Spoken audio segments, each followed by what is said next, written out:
నేను పరలోకానికి వెళ్ళాలి అనుకుంటే వాక్యమనే అగ్ని నీ లోపల మండును గాక.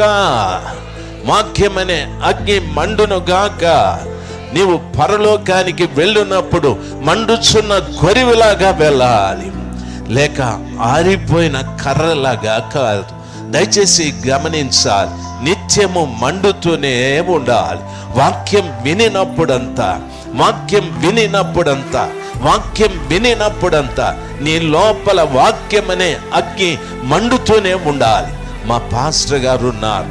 మా పాస్టర్ గారు ఏమంటారంటే, నాయన మనం మండించాలి అని అంటూ ఉంటాడు.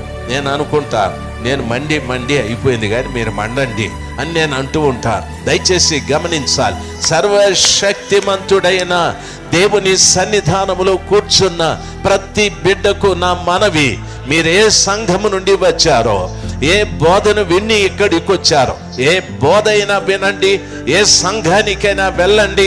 పరలోకానికి వెళ్ళగోరే ప్రతి బిడ్డ మండుచున్న కొరివిలాగా మండాలి. దయచేసి గమనించాల్సింది, అయ్యా ఆదివారం నేను మందిరానికి వెళ్తున్నానయ్యా. దయచేసి వినాలి, మందిరానికి వెళ్తున్నా.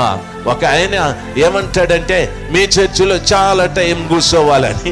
ఏమొచ్చిందిరా బాబు, కూర్చుంటే అంత టైం నేను కూర్చోలేను. ఇంకో చర్చి లేకపోతే జస్ట్ ఒక గంట అంతే ముగించేస్తారు. నేను మళ్ళీ వ్యాపారానికి వెళ్ళచ్చు, నేను మళ్ళీ వ్యవసాయానికి వెళ్ళచ్చు, నేను మళ్ళీ ఉద్యోగానికి వెళ్ళచ్చు. అలాగా కాదు, ఒక వ్యక్తి మండటానికి చాలా టైం పడతారు. దయచేసి గమనించాల్సింది, దైవ సన్నిధానంలోకి రావటానికి సమయం చూడకూడదు. దైవ సన్నిధానంలోకి రావటానికి ఏదో కాలక్షేపం కొరకు పోకూడదు, రాకూడదు. దేవుని సన్నిధానంలోకి వెళ్ళే ప్రతి బిడ్డ మండుచున్న కొరివిలాగా కాలుతూనే ఉండాలి.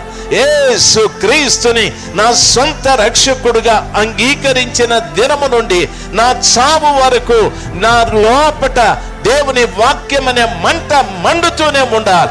ఏ కల్మషం నా లోపలికి రాకుండా, ఏ పనికిరాని తనం నా లోపలికి రాకుండా, ఏ అసూయ, ద్వేషం, పగ, ఈర్ష ఇటువంటివి ఏవి రాకుండా నేను కాల్చబడుతూనే ఉందును గాక.